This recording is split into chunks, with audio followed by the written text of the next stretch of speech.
সার্ভিসের বলি, মানে বর্তমান নাম হচ্ছে এসএলএসটি। তো সেটা এবং অবশ্যই ইএমআরএস বা আদার্স যে সমস্ত আমাদের সেন্ট্রাল যে পরীক্ষাগুলো, যেমন তোমরা রিসেন্ট জানো যে এনভিএস কেভিএস এই টাইপের নোটিফিকেশন এসছে বা আসতে চলেছে, এরকম রেলের ফর্ম ফিল আপ হয়ে গেছে। তো এই টাইপের যে সমস্ত পরীক্ষাগুলো হয় সেগুলো সবকিছু কিন্তু এর মধ্যে হচ্ছে। সিলেবাসের মধ্যে অবশ্যই কিছু না কিছু পার্থক্য আছে, সেগুলো ম্যাডাম অবশ্যই ডিটেলসে ডিসকাস করবেন। 8টা 1 ম্যাডাম জয়েন করে গেছেন, প্লিজ একটু ম্যাডামকে কোঅপারেট করবে। তোমার দিক থেকে মাইক্রোফোন বন্ধ থাকছে কিন্তু কমেন্ট বক্স খোলা থাকছে, তো যে কোনো প্রয়োজনে ম্যাডামকে কমেন্ট বক্সে মেসেজ করে নিও। আবারও বলছি, রেকর্ডিং ক্লাস পিডিএফ নোট শুধুমাত্র তাদের সাথে শেয়ার করা হবে যারা শেষ পর্যন্ত থাকবে, অর্থাৎ সিক্রেট কোডের মাধ্যমে শেয়ার করা হবে। গুড ইভিনিং ম্যাডাম, ওয়েলকাম ক্লাসে। দেখুন আপনি শেয়ার করতে পারবেন বা আনমিউট করতে পারবেন। হ্যাঁ, গুড ইভিনিং সবাইকে। ঠিক আছে ম্যাডাম, আপনি কন্টিনিউ করুন, আপনার ক্লাস শেষ হয়ে যাওয়ার পর আমি আবারও আসবো। Thank you madam. আচ্ছা স্যার, আচ্ছা। হ্যালো স্টুডেন্টস, তোমাদের সকলকে শুভ সন্ধ্যা, গুড ইভিনিং। তো আমরা ক্লাসটা শুরু করছি। আমি স্ক্রিনটা শেয়ার করছি, তোমরা একটু বলবে যে স্ক্রিনটা ঠিকভাবে দেখতে পাচ্ছ কিনা।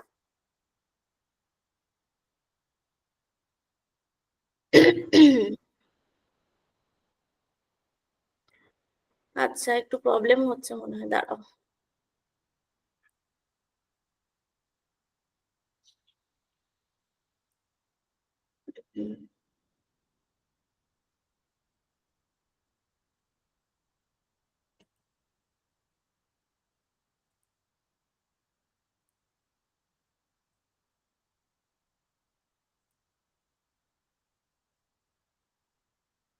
এবার শেয়ার হচ্ছে। আচ্ছা, স্ক্রিনটা কি শেয়ার হয়েছে?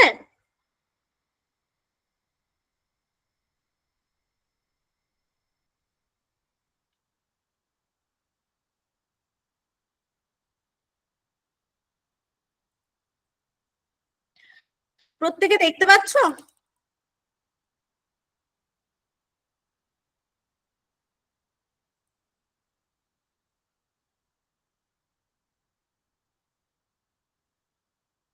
Thank you, thank you, thank you. ঠিক আছে, প্রত্যেকের কাছে ক্লিয়ার আছে। আমি তাহলে শুরু করছি। তোমরা প্রত্যেকে আজকের ক্লাসটা খুবই মন দিয়ে দেখবে, কারণ আমরা প্রথমেই আলোচনা করব সিলেবাসটা কি রয়েছে। এবং তারও আগে যেটা বলা দরকার যে মানে স্কুল সার্ভিসের যত রকম পার্ট থাকে আমাদের, সমস্তটা কিন্তু আজকে কভার হবে। মানে এমন নয় যে স্পেসিফিক মানে আমরা এটা পড়লাম, মানে teaching nature, teaching character, objects, basic requirements, যা যা আমরা দেখব, এই কনসেপ্ট গুলো প্রত্যেকটা এক্সামের ক্ষেত্রে কিন্তু গুরুত্বপূর্ণ।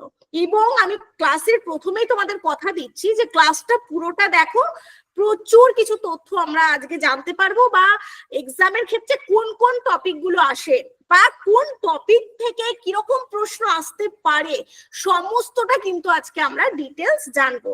আবারও বলছি, আজকের এই ক্লাসটা বা আমাদের সিলেবাসটা মানে আমি সার্বিকভাবে তোমাদের সামনে উপস্থাপন করার চেষ্টা করেছি। মানে স্কুল সার্ভিসের যত রকম এক্সাম রয়েছে, সেটা এসএলএসটি হোক বা মাস্টার অ্যান্ড মিস্ট্রেস যেটা রয়েছে ডাব্লিউবিপিএসসি, সেটা হোক, মানে সমস্ত রকম স্কুল সার্ভিসটাকে কিন্তু কভার করবে। ওকে, তো চলো প্রথমেই আমরা দেখে নিই যে যেহেতু এখানে আমরা যারা রয়েছি প্রত্যেকেই কিন্তু কম বেশি জানি, তবে একটা ব্যাপার কি, এই জানার পরিধিটা বা জানাটাও সীমিত। আমরা আজকের ক্লাসে মানে বেসিক ভাবে ডিটেলস আলোচনা করব প্রত্যেকটা পার্ট নিয়ে। প্রথমেই রয়েছে টিচিং নেচার। এবার টিচিং কি আমরা প্রত্যেকে জানি, হ্যাঁ, শিক্ষক মহাশয় শিক্ষার্থীদের যে জ্ঞান প্রদান করে তোমরা বলবে সেটা টিচিং।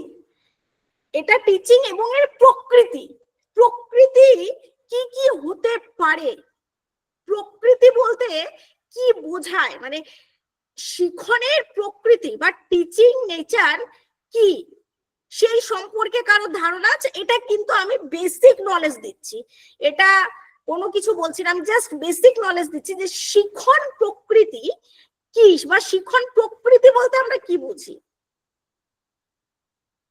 আচ্ছা দেখো, বেসিক ভাবেও যদি আমরা আলোচনা করি, এটা মূলত একটা মৌলিক বৈশিষ্ট্য, একটা মৌলিক বৈশিষ্ট্য। এটা হতে পারে শিক্ষকের অভিজ্ঞতা ভিত্তিক নেচার।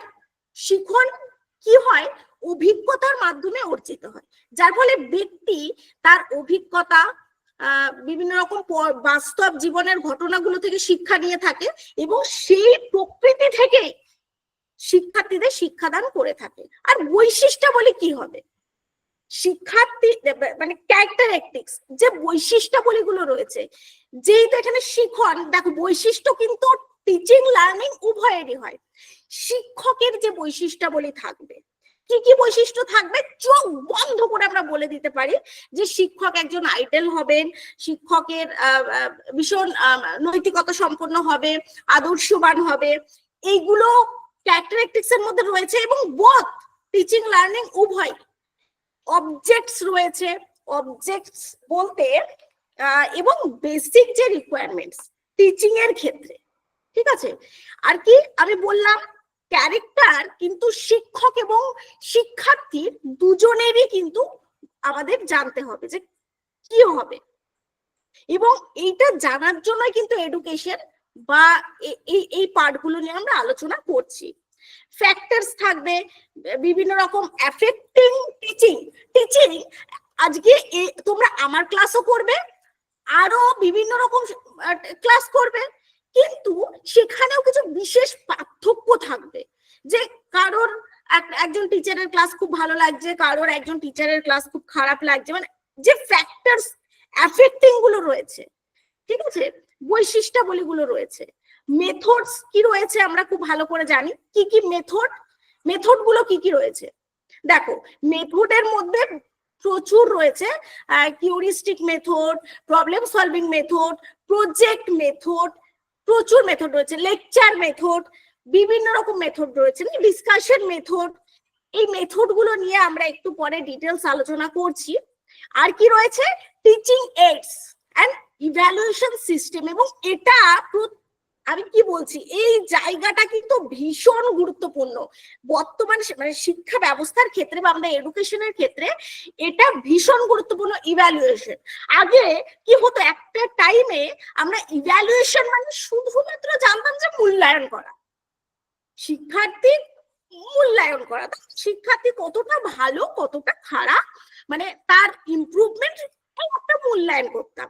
কিন্তু বর্তমানে এই ইভ্যালুয়েশনকে সিসিই একটা সার্বিক ভাবে উপস্থাপন করেছে। কি কি এই মূল্যায়নের মধ্যে তাহলে কি কি থাকবে, শিক্ষার্থীর নৈতিকতা থাকবে, শিক্ষার্থীর সংস্কৃতিবোধ থাকবে, শিক্ষার্থীর মানসিক বিকাশ থাকবে, মানে সার্বিক। আর সার্বিক বিকাশের মধ্যে তো সামগ্রিকটাই রয়েছে, নৈতিক, তারপরে সাংস্কৃতিক, বিভিন্ন রকম, শারীরিক, মানসিক, প্রাক্ষবিক, সামাজিক, বিভিন্ন রকম ভাবে শিক্ষার্থীকে সামগ্রিকভাবে মূল্যায়ন করা। এই পাঠটা কিন্তু আমাদের জন্য ভীষণই গুরুত্বপূর্ণ। আর টিচিং এইডস মানে আমরা জানি টিচিং লার্নিং মেটেরিয়াল, যেগুলো রয়েছে শিক্ষা ক্ষেত্রে, শিক্ষা প্রদানের ক্ষেত্রে যেগুলো রয়েছে। তো এই কটা বাদ দিয়ে কিন্তু আমাদের মানে কি বলবো, অসম্পূর্ণ এডুকেশন, খুব বেসিক জিনিস। আচ্ছা, আর একটা কি রয়েছে আমাদের সিলেবাসে, সেটা হচ্ছে growth and development of child. Growth কি, তোমরা বলবে যে ম্যাডাম গ্রোথ হচ্ছে আকার আয়তনে বেড়ে ওঠা। ডেভেলপমেন্ট কি, ডেভেলপমেন্ট হচ্ছে বিকাশ।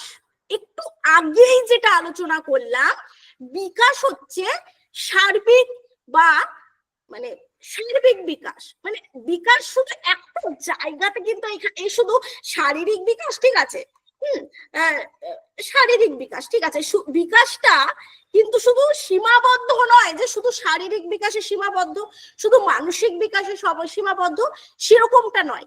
এই বিকাশের পরিধি কিন্তু ব্যাপক, ব্যাপক ভাবে। তবে হ্যাঁ, বলা যেতে পারে গ্রোথ সীমাবদ্ধ রয়েছে। ঠিক আছে, আর একটা জিনিস যেটা এই ডেভেলপমেন্টের মধ্যে কিন্তু গ্রোথ রয়েছে, যেমন শারীরিক বিকাশ, আমি এখানে আগেই আলোচনা করলাম দৈহিক বিকাশ। দৈহিক বিকাশটা কিন্তু ইনক্লুড রয়েছে মানে গ্রোথটা রয়েছে কিন্তু ডেভেলপমেন্টের মধ্যে। মানে যদি বলি সার্বিক বিকাশ, সেই সার্বিক বিকাশ কিন্তু গ্রোথ ছাড়া কখনো হবে না। গ্রোথ, আবারও বলছি, আকার আয়তনে বেড়ে ওঠা। ডেভেলপমেন্ট কি ব্যাপক, মানে ব্যাপক ভাবে বিস্তৃত, যেটা যার মধ্যে সমস্ত কিছু রয়েছে, শারীরিক বিকাশ, নৈতিক বিকাশ, সামাজিক বিকাশ, প্রাক্ষবিক বিকাশ, সাংস্কৃতিক বিকাশ, বিভিন্ন রকম মানে সমগ্র ডেভেলপমেন্টটা এখানে কিন্তু রয়েছে। আর এই জায়গাতে আর একটা জিনিস আমরা একটু দেখে নেব টাচ করে, যে ম্যাচুরিয়েশনটা কি, পরিণমনটা কি, একটু হালকা করে এই জায়গাটা দেখে নিলে কি হবে, গ্রোথ, ডেভেলপমেন্ট এবং ম্যাচুরিয়েশন মানে ফুল কভার হয়ে যাবে। ম্যাচুরিয়েশন কি বা পরিণমনটা কি, দেখো আজকে এই যে আমি কি করছি তোমাদের সামনে, এই যে আমি লিখছি, ঠিক আছে, শারীরিক বিকাশ লিখছি, ডেভেলপমেন্ট যেটা গ্রোথ লিখছি, তা আমার হাতে যদি গ্রিপটা ঠিক না থাকতো আমি তো লিখতে পারতাম না, নিশ্চয়ই কিছু প্রবলেম হতো যার জন্য আমি লিখতে পারতাম না, বা কিছু সমস্যা তো দেখা দিত। তাহলে সেই ক্ষেত্রে আমরা বলবো যে আমার পরিণমনটা সঠিকভাবে হয়নি। বা ধরো আমি হাঁটছি, নর্মালি আমি হাঁটছি, মানে আমার পায়ের মাংস পেশি বা তুমি যাই বলো সেটা ঠিক আছে, আমার কোনো প্রবলেম নেই, সমস্যা নেই, আমি হাঁটছি, ঠিক আছে। এইবারে ধরো কোনো একজন শিক্ষার্থী, তার হাঁটতে সামান্য একটু সমস্যা হচ্ছে, সেটা পায়ের পাতায় হতে পারে বা হাঁটুতে, যে কোনো দিকে, মানে যখন সে মানে কোনো কাজ মানে কি বলবো সুন্দরভাবে করতে সামর্থ্য হচ্ছে না, প্রত্যেকটি বাচ্চা খুব স্পিডে দৌড়াচ্ছে, কিন্তু ওই শিক্ষার্থী দেখা গেল পায়ে একটু সমস্যার জন্য, পায়ের মাংসপেশির একটু সমস্যা, তুমি যাই বলো না, একটু সমস্যার জন্য সে আর 5টা শিক্ষার্থীর মতো দৌড়াতে পারছে না, কিন্তু পারছে, একবারেই কি পারছে না, হ্যাঁ পারছে, একটু পিছিয়ে রয়েছে। সেক্ষেত্রে আমরা বলতে পারি সেই শিক্ষার্থীর পরিণমনটা সঠিকভাবে হয়নি, ম্যাচুরিয়েশন। তো এই 3টে জায়গা যদি আমরা একটু ভালো করে দেখি, একটু সামান্য একটু, যে গ্রোথ, ডেভেলপমেন্ট এবং ম্যাচুরিয়েশনটা যদি একটু দেখি, তাহলে এই জায়গাটা ফুল কভার হয়ে যায়, আর কিচ্ছু দেখার নেই, আর চোখ বন্ধ করে কিছু দেখার নেই। ইন্টেলিজেন্ট, এটা বুদ্ধি, ভীষণই গুরুত্বপূর্ণ। তো বুদ্ধির মধ্যে তোমাদের যেটা সব থেকে গুরুত্বপূর্ণ রয়েছে স্পিয়ারম্যান, তোমরা প্রত্যেকেই নাম শুনেছো বা জানো, স্পিয়ারম্যানের দ্বি-উপাদান তত্ত্ব রয়েছে। আচ্ছা, তারপরে গিলফোর্ড রয়েছে, সিলেবাসে রয়েছে, গার্ডেনার, সেটাও সিলেবাসে রয়েছে। তবে এখানে কি বলতো, এই ইন্টেলিজেন্ট মানে থিওরির, এটা তো একটা থিওরি পার্ট, এই থিওরিজ অফ ইন্টেলিজেন্ট এটাকেও কিন্তু আবার 2 ভাগে ভাগ করা যায়, এটাকেও আবার 2 ভাগে ভাগ করা যায়। ওকে, একটা কি রয়েছে ফ্যাক্টর থিওরি, একটা থাকবে ফ্যাক্টর থিওরি। আচ্ছা, 1 নাম্বার দিয়ে দিই ফ্যাক্টর থিওরি।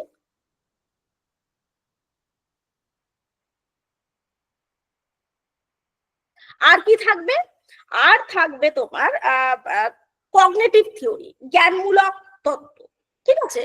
তো এবারে এখানের কিছু ভাগ রয়েছে, এই ফ্যাক্টর থিওরি এবং কগনিটিভ থিওরির কিছু ভাগ রয়েছে। এখানে এই উপাদানমূলক যে তত্ত্ব, তার মধ্যে থাকবে কিন্তু স্পিয়ারম্যান, যেটা ভেরি ভেরি ইম্পর্টেন্ট আমাদের এক্সামের জন্য, ভীষণই গুরুত্বপূর্ণ। এবং আমরা জানি স্পিয়ারম্যান দ্বি উপাদান তত্ত্ব, একটা রয়েছে জি এবং একটা রয়েছে এস, হ্যাঁ, সাধারণ এবং বিশেষ, জি আর এস।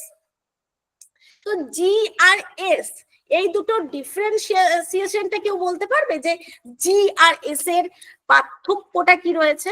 দেখো, আমি জানি তোমরা প্রত্যেকেই হয়তো পারবে, তা একবার যদি কারো জানা থাকে একটু আমাকে বলো যে জি আর এস এর পার্থক্যটা কি রয়েছে, কারণ এটা কিন্তু আমাদের সিলেবাসের জন্য বা আমাদের আপকামিং এক্সামের জন্য ভীষণ গুরুত্বপূর্ণ। এই ইন্টেলিজেন্টের জায়গাটা কি বলবো, ভীষণই গুরুত্বপূর্ণ, সেই জন্য আমি একটু জিজ্ঞাসা করছি। জেনারেল আর স্পেসিফিক, আচ্ছা আচ্ছা, সিদ্ধার্থ বলেছে জেনারেল আর স্পেসিফিক, ভেরি গুড। আর ঠিক আছে, তুমি যে বলেছো আমি খুশি হয়েছি, আশা করি সবাই জানে। তা আমি একটু হালকা করে আজকে টাচ করে দেবো, হ্যাঁ একটু হালকা করে টাচ করে দিই। এই জেনারেলটা কি, যেটা আমরা জন্মসূত্রে নিয়ে আসি, জন্মসূত্রে নিয়ে আসি। আর স্পেশালটা কি, যেটা আমরা অর্জন করি। তা আমরা কি কি অর্জন করি? আমরা বিদ্যা অর্জন করি, বুদ্ধি অর্জন করি, জ্ঞান অর্জন করি। তাহলে জন্মসূত্রে পেলাম কি? সবই তো অর্জন করছি, সাইকেল চালাচ্ছি, মোটরসাইকেল চালাচ্ছি, এগুলো তো সব কি অনুশীলন করে, প্র্যাকটিস করে অর্জন করা। তাহলে জেনারেলটা কি, জন্মসূত্রে কি কি নিয়ে আসি। দেখো একটা ছোট বাচ্চা দেখবে ছোট থেকে ভীষণ ভালো আবৃত্তি করে, ভীষণ ভালো আবৃত্তি করে।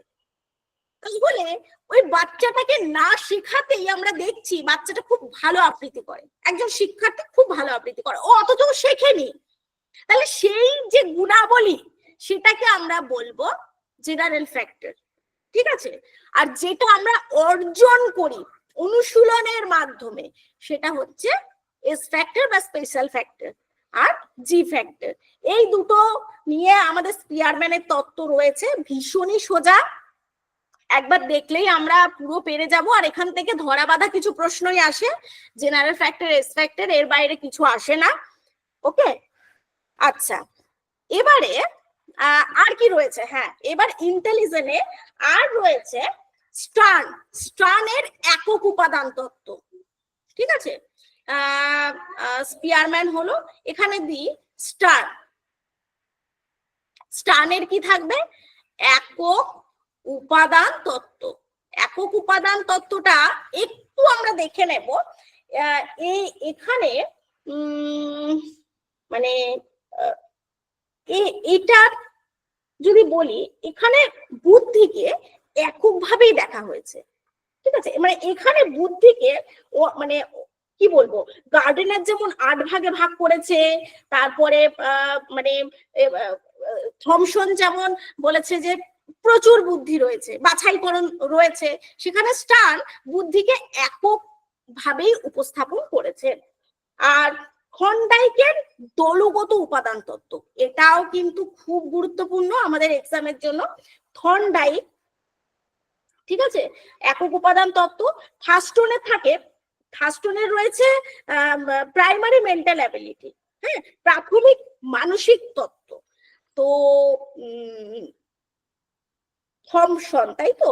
আচ্ছা না, থমসন, থার্স্টনের রয়েছে প্রাথমিক মানসিক তত্ত্ব, থমসন রয়েছে বাছাই তত্ত্ব। কিরকম বাছাই তত্ত্ব? এই যে আমরা যখন থমসন, আচ্ছা আমি এখন বলছি থমসনটা কেন। দেখো, থমসনের বাছাই তত্ত্ব, বুদ্ধি সেটাও হচ্ছে বেছে বেছে। আমি এই সামনে চৈত্র সেল, তো জামা কিনতে গেছি, জামা কিনতে গিয়ে বলা হলো দাদা কিছু ভালো জামা কাপড় দেখায়। তো দোকানদার অবশ্যই কিছু ভালো স্যাম্পল আমাকে দেখাবে, আচ্ছা এটাকে কিন্তু স্যাম্পলিং থিওরিও বলা হয়। ওকে, আচ্ছা তাহলে দোকানদার আমাকে কিছু ভালো স্যাম্পল দেখাবেন এবং আমি সেই স্যাম্পলের মধ্যে থেকে একটা পছন্দ করে নেব, বোঝা গেল? তো তাই তো, এটাই তো দাঁড়ায়, কিছু পছন্দ করে নিলাম। ঠিক সেই রকম বুদ্ধি কিন্তু প্রচুর রয়েছে, মানে থমসনের মতে বুদ্ধি প্রচুর রয়েছে, বুদ্ধির প্রচুর একক রয়েছে, বুদ্ধি না মানে একক প্রচুর রয়েছে। এবারে আমি এখন পড়াশোনা করব, পড়াশোনার ক্ষেত্রে আমার এই কটা বুদ্ধি লাগবে, মানে এই এই বুদ্ধিগুলো আমার প্রয়োজন, এই এককগুলো আমার প্রয়োজন। আচ্ছা আমি সাইকেল চালাবো, তো আমার সাইকেল চালানোর ক্ষেত্রে আমার এই বুদ্ধির এককগুলো আমার প্রয়োজন, বোঝা গেল? তো এইভাবে মানে সব বুদ্ধি সব ক্ষেত্রে কাজে লাগবে এরকম কোনো কথা নেই। ওকে, বুদ্ধি ভাগ রয়েছে এবং নির্দিষ্ট বুদ্ধি, মানে এটা পড়াশোনার কাজেই লাগবে, এটা সাইকেল চালানোর কাজেই লাগবে, এটা রান্না করার কাজেই লাগবে, এটা গান করার কাজেই লাগবে, এটা ম্যাথ করার কাজেই লাগবে, এরকম ভাগ রয়েছে। সেই জন্য থমসন তার বুদ্ধিকে স্যাম্পলিং থিওরি বা বাছাইকরণ উপাদান তত্ত্ব বলেছেন। আর থার্স্টনের রয়েছে প্রাথমিক মানসিক তত্ত্ব, থার্স্টনের যেটা রয়েছে, আর রয়েছে গিলফোর্ড।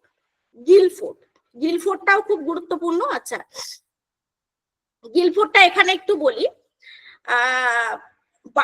সবার হাতে এখন আশা করি ফোন আছে, সবার হাতে ফোন রয়েছে। তো ভালো করে বোঝো, ফোন হোক বা কোনো একটা জিনিস হোক, বাড়ির একটা আলমারি হোক, যাই হোক, তার দৈর্ঘ্য প্রস্থ উচ্চতা আছে। দৈর্ঘ্য প্রস্থ এবং উচ্চতা নিশ্চয়ই রয়েছে। তোমরা প্রত্যেকে বলবে হ্যাঁ দৈর্ঘ্য প্রস্থ উচ্চতা রয়েছে। এটা কিন্তু বলছে গিলফোর্ড। ওকে, তো গিলফোর্ডের কি বলতো, ত্রিমাত্রিক বা 3 ডাইমেনশনাল থিওরি।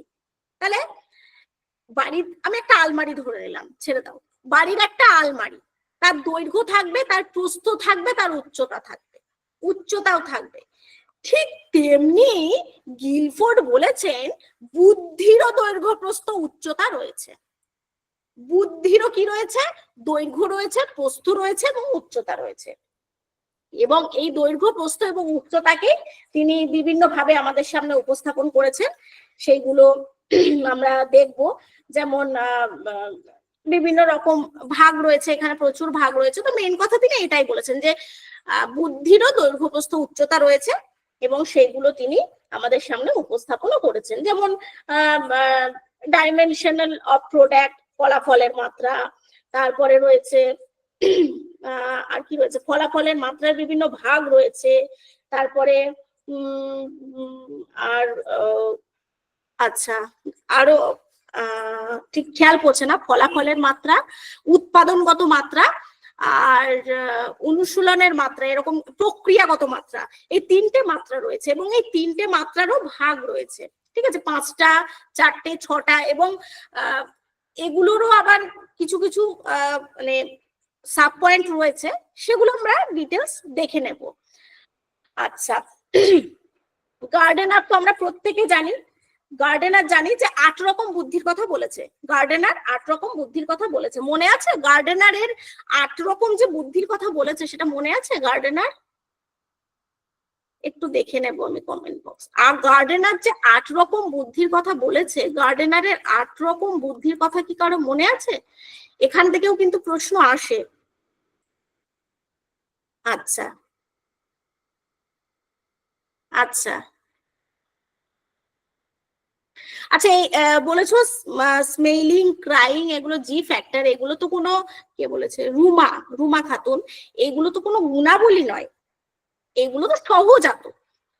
এইগুলো প্রত্যেকের মধ্যেই থাকবে, সে তার ক্ষুধা, তৃষ্ণা, নিদ্রা, এগুলো প্রত্যেকের মধ্যেই থাকবে।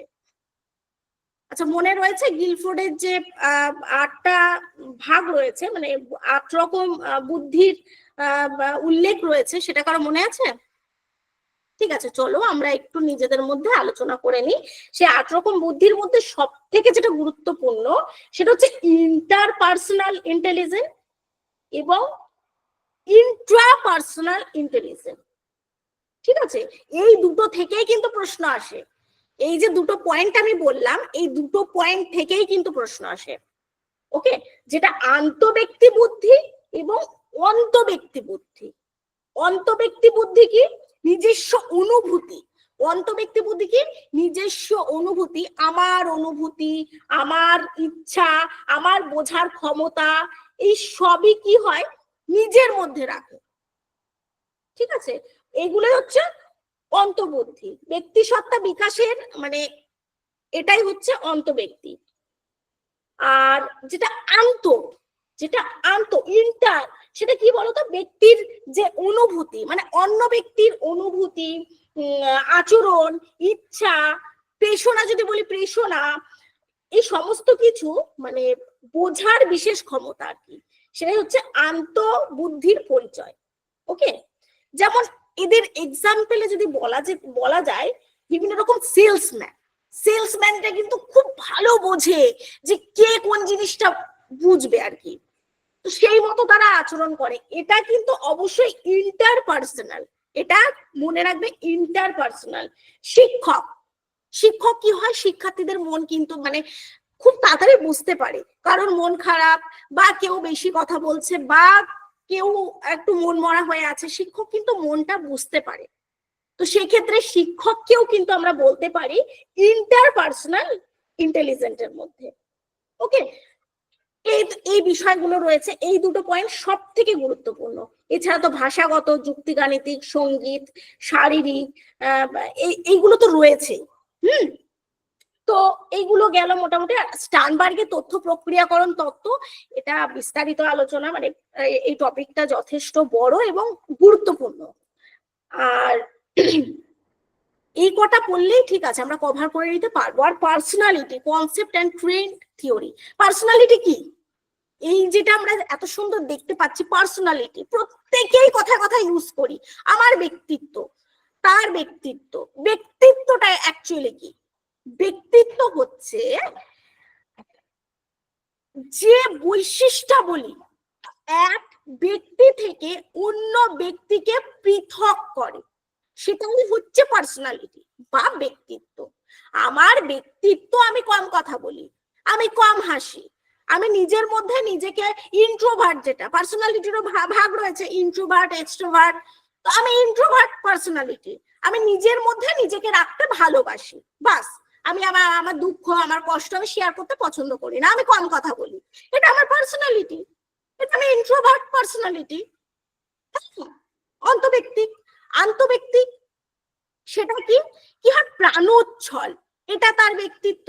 কেউ প্রাণোচ্ছল, কেউ অপরের সঙ্গে মিশতে ভালোবাসে, কেউ কথা বলতে ভালোবাসে, কেউ হাসতে ভালোবাসে, এটা তার ব্যক্তিত্ব। বোঝা গেল? তো এই হচ্ছে কিন্তু ব্যক্তিত্ব, এটাই হচ্ছে মেইন কথা। এবার এর বিভিন্ন ভাগ রয়েছে, ট্রেট, বিভিন্ন সংলক্ষণ রয়েছে এবং সেগুলোর থিওরিও রয়েছে। আমরা খুব সহজেই বিষয়গুলো বুঝে নেব, খুব সহজ ভাবেই বুঝে নেব। আর থিওরিক্যাল কিছু পার্ট রয়েছে,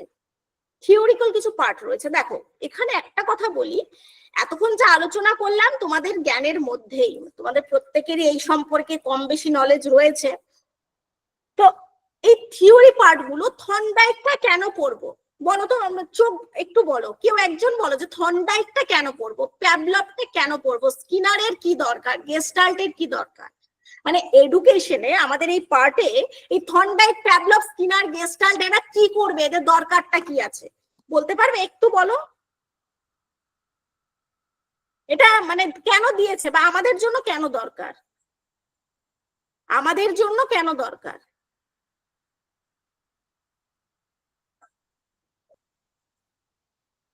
আচ্ছা দেখো, এই যে থর্নডাইক, এই থিওরিক্যাল পার্ট গুলো, এইগুলো এক একটা সাইকোলজিক্যাল পার্ট, এবং এই পার্টগুলোর মধ্যে থেকে বা এই থিওরিক্যাল তত্ত্বগুলোর মধ্যে থেকে আমরা কিন্তু অনেক পেডাগজিক্যাল ইস্যু খুঁজে পাবো, যার থেকে আমরা শিক্ষার্থীদেরকে খুবই ভালোভাবে অবজারভেশন করতে পারবো এবং আমাদের টিচিং যে প্রসেস সেটা আরো কার্যকারী হবে, মানে সূক্ষ্ম থেকে সূক্ষ্মতর হবে। যেমন প্রথমেই রয়েছে থর্নডাইক। এটা কি? থর্নডাইকের তত্ত্বটা কি?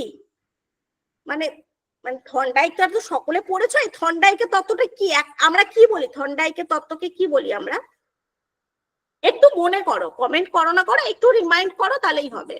এই থর্নডাইকের তত্ত্বকে কিন্তু ট্রায়াল অ্যান্ড এরর বলা হয়। কেন ট্রায়াল অ্যান্ড এরর কেন বলা হয়? কারণ শিক্ষার্থী ভুল করবে আর শিখবে।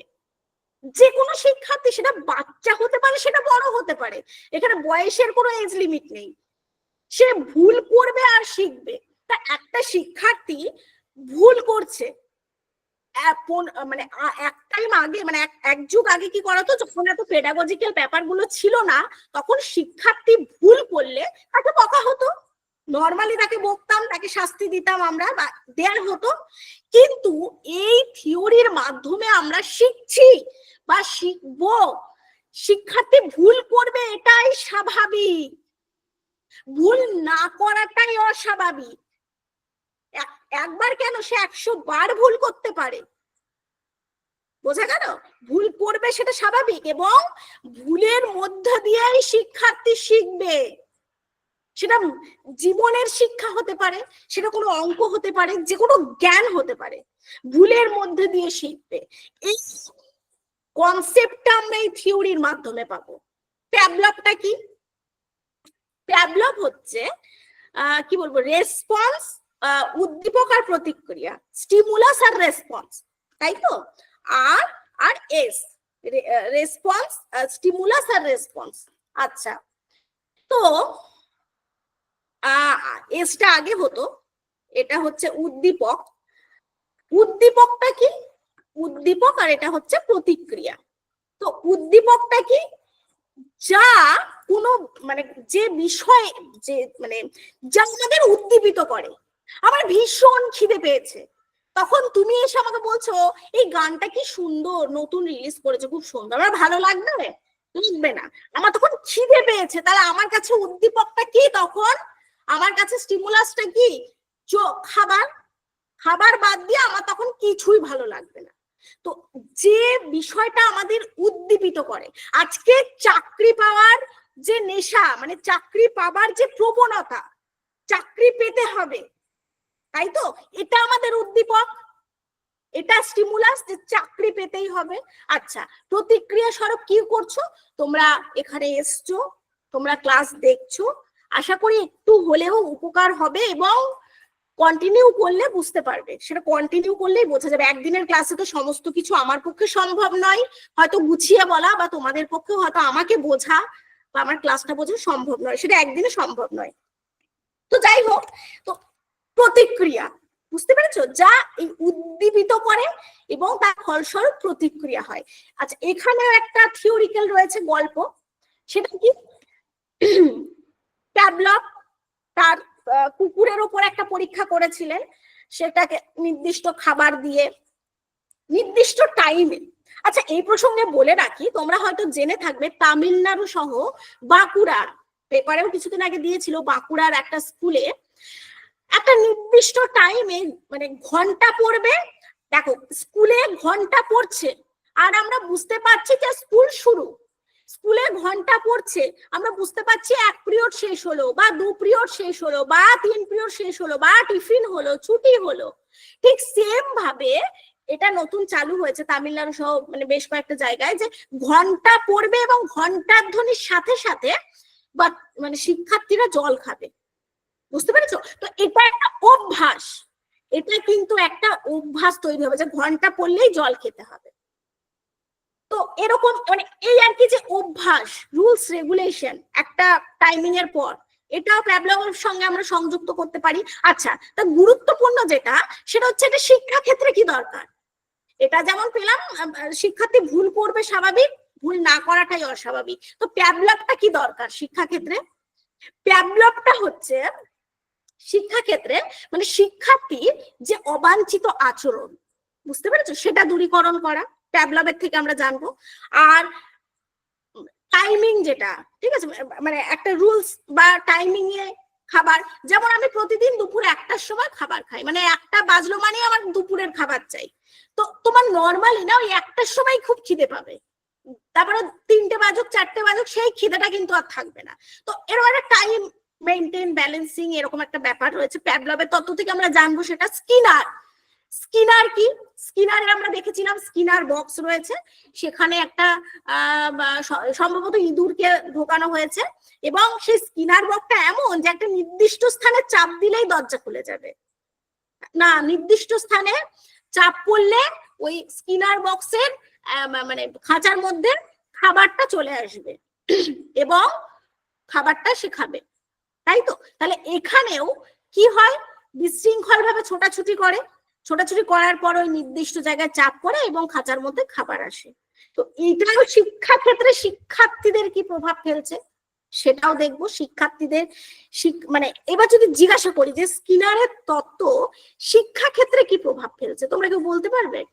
মানে কি মনে হয় যে এই তত্ত্বগুলো তো দিয়েছে, নিশ্চয়ই কিছু না কিছু তো প্রভাব রয়েছে।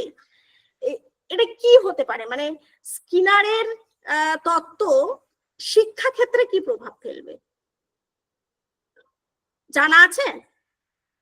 দেখো, আমি একটু একটু করে তোমাদের জিজ্ঞাসা করছি,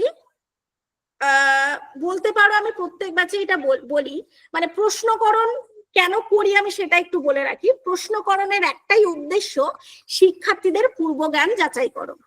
ওকে, কেউ হয়তো পড়েছো, একটা ডিটাচে ছিলে, কেউ হয়তো এখনো টাচে রয়েছো, তো এই বিষয়গুলো জানার জন্যই কিন্তু প্রশ্নটা আমি করছি, মানে বিষয় সম্পর্কে তোমাদের কনসেপ্ট কতটা রয়েছে এটাই আমার উদ্দেশ্য, আর কোনো উদ্দেশ্য নেই। তো বিষয় সম্পর্কে যদি তোমাদের কনসেপচুয়াল ধারণা থাকে তোমরা অবশ্যই শেয়ার করতে পারো। Reinforcement of learning, very good, very good. Classical condition, very good, খুব সুন্দর বলছো। আচ্ছা, ভেরি গুড, তোমরা যে বলছো আমি এটাই খুশি। আচ্ছা এইবার বলি, হ্যাঁ, এই তত্ত্বগুলো বা স্কিনার কি প্রভাব ফেলছে? শিক্ষার্থী যখনই কোনো ভালো কাজ করবে, বুঝতে পেরেছো, যখনই ভালো কাজ করবে, সবসময় যে দামি দামি গিফট এরকম তো নয়, জানি পড়েছি আমরা, কি করব, একটা স্মাইল দিয়ে দাও না, খাতাতে একটা স্মাইল দিয়ে দাও, বাচ্চাগুলোকে দেখবে কত খুশি হবে, একটা স্মাইল দিয়ে দাও, খুব খুশি। আচ্ছা, এই যে কি বলবো, শিক্ষার্থীদের এই ভালো আচরণের যে ইয়ে করা, সেটা বাচনিক হতে পারে, অবাচনিক হতে পারে। তুমি বাহ দারুণ হয়েছে, সাবাস, বা তুমি হয়তো একটা চোখের ইশারা দিলে, একটা হালকা স্মাইল করলে, ঠিক আছে, এনকারেজ করা, এনফোর্সমেন্ট করা শিক্ষার্থীদের, এই ব্যাপারগুলো স্কিনার শিখাবে। আচ্ছা, গেস্টালটা কি? গেস্টাল তত্ত্বটা, চোখ বন্ধ করো সবাই, সবাই চোখ বন্ধ করো। আমরা অনেক সময় বলি না আমার মন বলছে, বুঝতে পেরেছো, এইগুলো যেমন একটা প্রি প্ল্যানিং, মানে স্কিনার, ভালো করে বোঝো, বারবার বলছি, স্কিনার যেমন একটা প্রি প্ল্যান করে এই পরীক্ষাটা করেছিল। প্যাভলভেরও প্র্যাকটিসের ওপর এটা হয়েছিল। কুকুরটাকে প্রতিদিন নির্দিষ্ট টাইমে খাবার দিতে দিতে দিতে দিতে পরে খাবারটা দিল না, তো প্রতিক্রিয়া হতো, লালাক্ষরণ হতো। আচ্ছা, স্কিনারেরও তাই, মানে প্রতিদিন নির্দিষ্ট স্থানে চাপ দিতে দিতে দিতে দিতে তারপরে খাবার আসতো। থর্নডাইকেরও তাই। ওকে, কিন্তু গেস্টালটা ভিন্ন। কি ভিন্ন মনে পড়ছে কারণ? এই জন্য চোখ বন্ধ করতে বললাম, কি ভিন্ন এটা? কারণ এখানে যে শিম্পাঞ্জির কথা বলা হয়েছে, সুলতান, তার কিন্তু কোনো প্রি প্ল্যান থাকে না। এই যে প্রবলেমটা সলভ করছি, প্রবলেমটা যে সলভ করব বা শিক্ষার্থীরা করবে, এটার কিন্তু কোনো প্রি প্ল্যান থাকবে না, কোনো কিছু থাকবে না। মানে হঠাৎ করে সাডেনলি নিজের অজান্তেই অন্তর্দৃষ্টির মাধ্যমে, ইনসাইড লার্নিং, অন্তর্দৃষ্টির মাধ্যমে শিক্ষার্থী প্রবলেমটা সলভ করবে। এটাই হচ্ছে গেস্টাল্টের মূল ধারণা, বা গেস্টাল্ট বলতে পারো এটাই বলেছে যে অনেক সময় শিক্ষার্থী কি করে, কোনো প্রি প্ল্যান থাকে না, পূর্ব পরিকল্পনা থাকে না, কিন্তু হঠাৎ করেই সমস্যাটা সমাধান করে ফেলে। বোঝা গেল? আচ্ছা, ম্যাচুরিয়েশন, ইন্টারেস্ট, এটা একটু আলোচনা আমরা করেছিলাম। আচ্ছা, তোমাদের এখন আরেকটা প্রশ্ন আমি করি, মানে জিজ্ঞাসা করছি, আমরা জানি যে কখনোই কাউকে প্রশ্ন করব না, আমরা জিজ্ঞাসা করছি, কারণ আমরা টিচিং এ এই ওয়ার্ড গুলো আমরা শিখেছি। এই যে ইন্টারেস্ট দেখতে পাচ্ছ, ইন্টারেস্ট আর অ্যাটেনশনের পার্থক্যটা জানো?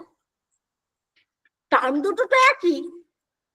আমরা যদি বলি যে ইন্টারেস্ট এবং অ্যাটেনশন একই হচ্ছে, কিন্তু না, এই জায়গাগুলো আমরা ভালো করে দেখবো। এই ইন্টারেস্ট আর অ্যাটেনশন, কারণ অ্যাটেনশনটা রয়েছে, এই দেখো ভালো করে দেখো, ইন্টারেস্ট আর অ্যাটেনশন দুটোই রয়েছে। এর পার্থক্যটা কারো জানা আছে? আবার বলছি, তোমরা একটু উত্তর দিতে থাকো, একটু রিকোয়েস্ট, একটু দিতে থাকো। আমি দুটো কথা বলবো। যখন আমরা শ্রেণীকক্ষে যাব, তখন আমাদের প্রথম কাজ কি? শিক্ষার্থীদের পূর্ব জ্ঞান যাচাইকরণ, তাই তো? আচ্ছা, কিভাবে করব? দেখে তো করা সম্ভব নয়, তাহলে কিভাবে করব? প্রশ্নকরণের মাধ্যমে প্রশ্ন করব, প্রশ্নের উত্তরের মাধ্যমে বুঝতে পারবো তার পূর্বের জ্ঞান কতটা রয়েছে, বা বিষয় সম্পর্কে, পঠনীয় বিষয় সম্পর্কে শিক্ষার্থীর জ্ঞান কতটা রয়েছে।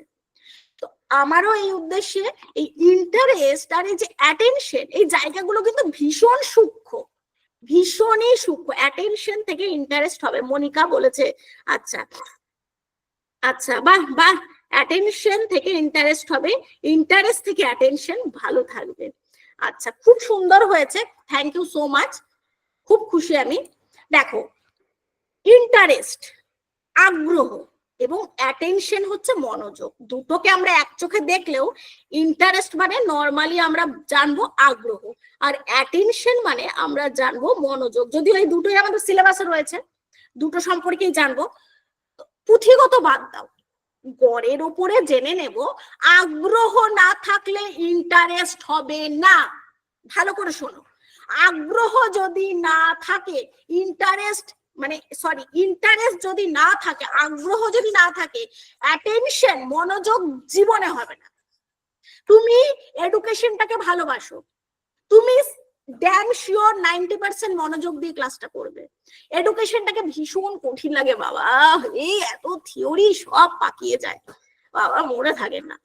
তোমার আগ্রহ নেই, নরমালি সাইকোলজি বলছে, আমি নই, আগ্রহ নেই, সেই জন্য তোমার ক্লাসটাও ভালো লাগছে না, মনোযোগও দিতে পারছো না। আগে ভালো লাগা তৈরি করতে হবে, তারপরে কিন্তু মনোযোগ আসবে। সাপোজ তোমার কারোর হয়তো লাল রংটা পছন্দ নয়, কিন্তু দোকানে গিয়ে দারুণ সুন্দর লাল রঙের জামা দেখলে, ডিজাইনটা দারুণ, কিন্তু তোমার লাল রংটা পছন্দ নয়, পছন্দ না হওয়া সত্ত্বেও তোমার ডিজাইনটা মনোযোগ আকর্ষণ করেছিল, ঠিক আছে? যেহেতু তোমার লাল রঙের উপর কোনো আগ্রহ নেই, সেহেতু তোমার কিন্তু অতটা মনোভূত হবে না। পড়াশোনার ক্ষেত্রেও তাই, মেইনলি তো এটা পড়াশোনা রিলেটেড, যদি আগ্রহ না থাকে মনোযোগ বা অ্যাটেনশন কিন্তু আসে না, কারোরই আসে না। তাই এই আগ্রহ জাগানোর জন্যই এডুকেশন, বুঝতে পেরেছো তো? এই যে আমরা স্কুল সার্ভিসের জন্য আজকে ক্লাসটা করছি, অ্যাটেনশন জাগানোর জন্যই এত গল্প তোমাদের সঙ্গে, এই থর্নডাইক, এই প্যাভলভ, স্কিনার, গেস্টাল, এত গল্প।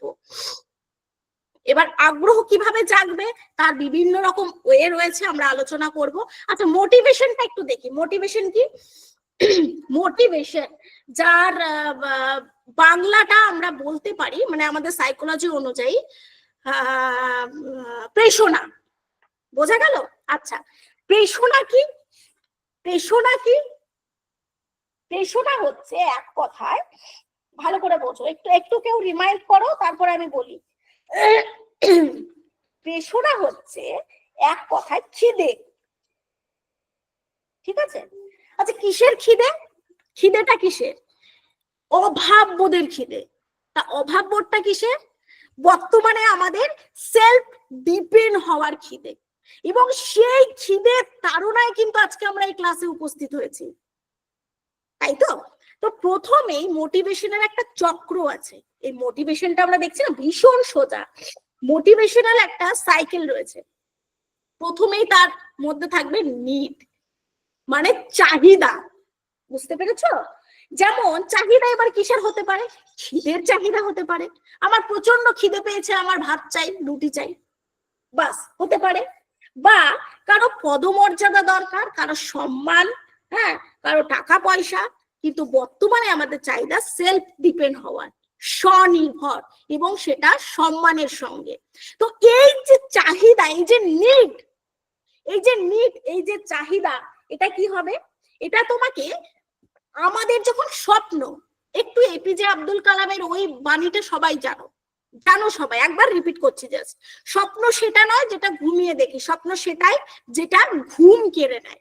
তো এই যে নিড, মোটিভেশন, এই যে নিড, এই যে চাহিদা, এই যে খিদে, এটা তাড়িয়ে নিয়ে বেড়ায় ড্রাইভ, ড্রাইভ তাড়িয়ে নিয়ে বেড়ায় আমাদের।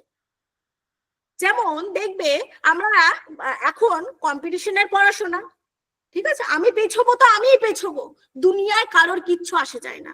আমি একদিন পড়বো না, আমি পেছবো, তাতে দুনিয়া সাফার করবে থরি না, আমি সাফার করব, আমি সাফার করব। তো এই চাহিদা আমাদেরকে তাড়িয়ে নিয়ে বেড়ায়, ড্রাইভ করে।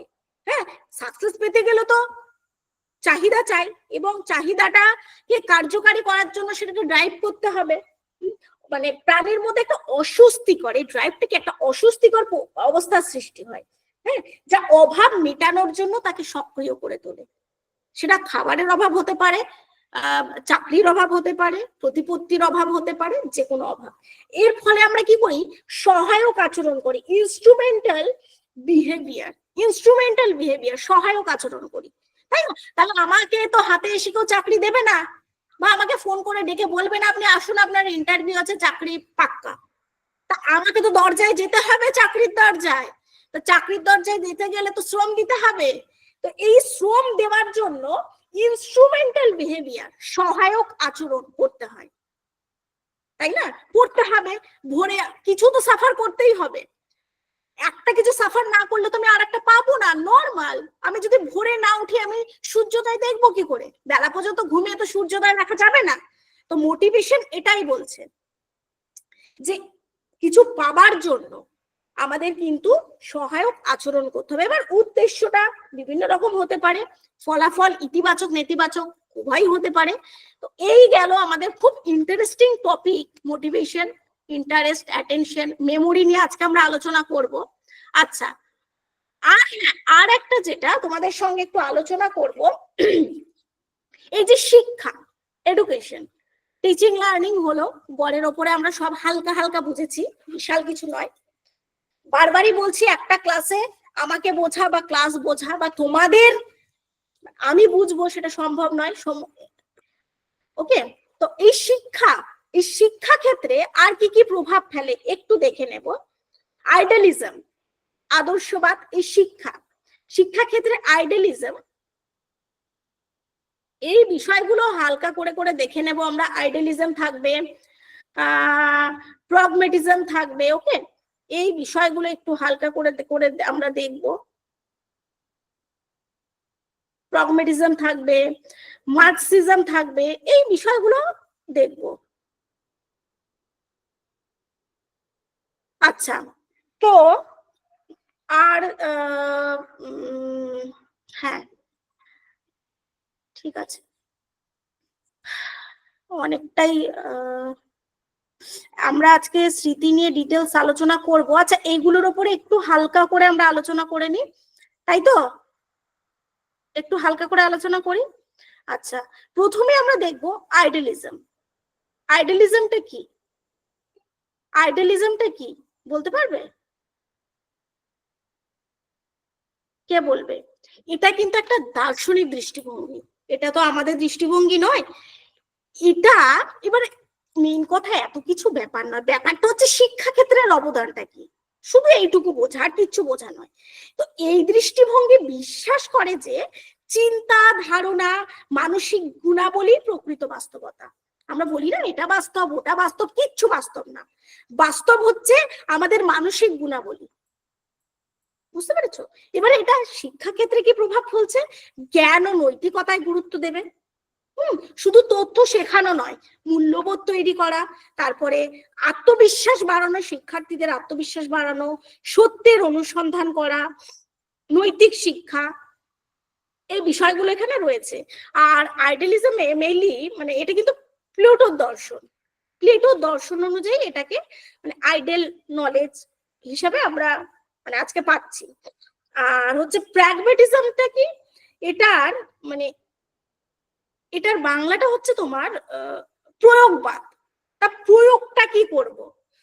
যদি বলি জ্ঞান প্রয়োগ করো, প্রশ্ন আসবে কি প্রয়োগ করব? জ্ঞান প্রয়োগ করব, অভিজ্ঞতা প্রয়োগ করব, তাই না? আমার পূর্বের অভিজ্ঞতা জ্ঞান যদি না থাকে আমি প্রয়োগ করতে পারবো না। এই যে আমি কথায় কথায় তোমাদের জিজ্ঞেস করছি, তো যাদের জ্ঞান রয়েছে, যাদের মনে আছে মেন কথা, তারা কমেন্ট করছে। যারা ভুলে গেছে বা একটু ডেটা ছিল এতদিন কিছুদিন, তারা বিষয়গুলো রিমাইন্ড করছে। তো এই প্রয়োগবাদে কি বলা হয়েছে জানো? প্রয়োগবাদে বলা হয়েছে যে শিক্ষার্থীর যে বাস্তব অভিজ্ঞতা, যে জ্ঞান, এইগুলো প্রয়োগ করা এবং প্রয়োগ করে বাস্তব জীবনের সমস্যার সমাধান করা। শিক্ষার উদ্দেশ্য কি? বলবে যে শিক্ষার একমাত্র উদ্দেশ্য হচ্ছে সমস্যার সমাধান করা, ঠিক আছে?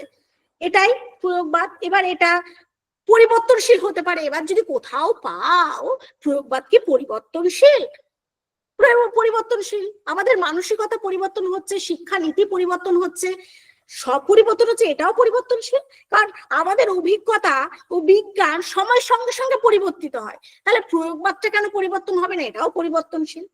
ঠিক আছে, মার্কসিজমটা কি?